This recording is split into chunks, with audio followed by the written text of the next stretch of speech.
বিসমিল্লাহির রহমানির রহিম। আসসালামু আলাইকুম। কাছেও দূরে যে যেখান থেকে আমার আজকের ভিডিওটি দেখতেছেন, আশা করি মহান আল্লাহর রহমতে সবাই অনেক বেশি ভালো ও সুস্থ আছেন।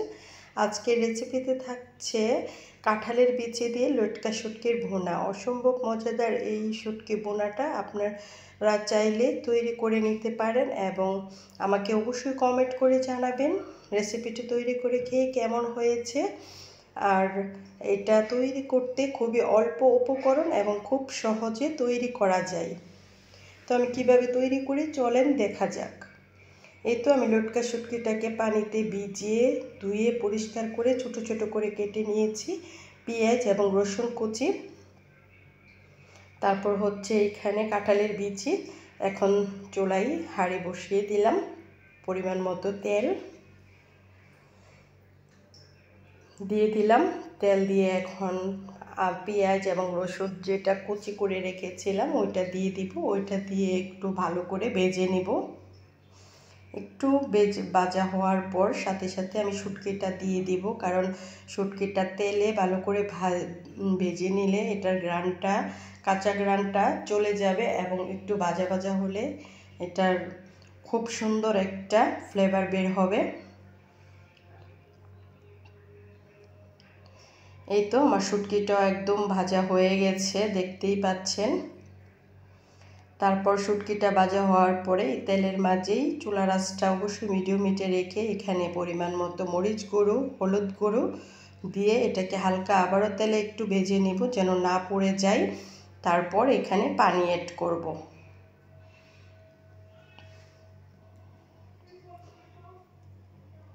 এই যে এখন একটু পানি অ্যাড করব। পানি অ্যাড করে মশলাটাকে আরও একটু ভালো করে কষিয়ে নেব। এখন দিয়ে দিলাম লবণ। তো এটা যখন কষানো একটু হয়ে গেছে, প্রথমে দিয়ে দিচ্ছি এখানে কাঁঠালের বিচি। বিচিটা সিদ্ধ হতে বেশি সময় লাগে না, তারপর আগে দিয়ে দিলাম। দিয়ে এটাকে ভালো করে এখন কষিয়ে নেব। এই তো কষানো হয়ে গেছে। তারপর ছোট সাইজের একটা আলু দিব। আপনারা চাইলে আলুটা স্কিপ করতে পারেন, আমার কাছে মনে হলো আলুটা দিলে আরও বেশি এটার স্বাদটা বেড়ে যায়, তাই আলুটা দিয়ে দিলাম। আলুটা দিয়ে এখন আস্তে আস্তে যেই লটকা শুটকিগুলিকে ভেঙে গেছে তারপরও আরও ভেঙে দিব, তাহলে খেতে আরও বেশি ভালো লাগবে।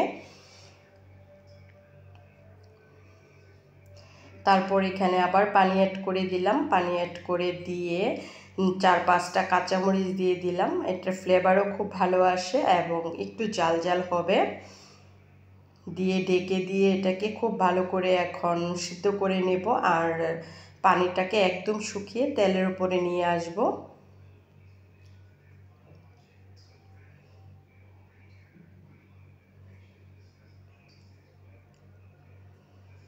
এই তো আমি আস্তে আস্তে কিন্তু শুটকিগুলিকে একটু একটু করে ভেঙে দিচ্ছি।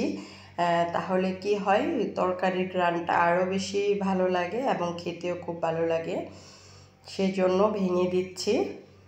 আপনারা চাইলে আস্তেও রাখতে পারেন। তো এখন ঝোলটাকে শুধু শুকিয়ে নিব। আমার সব কিছু একদম সিদ্ধ হয়ে গেছে।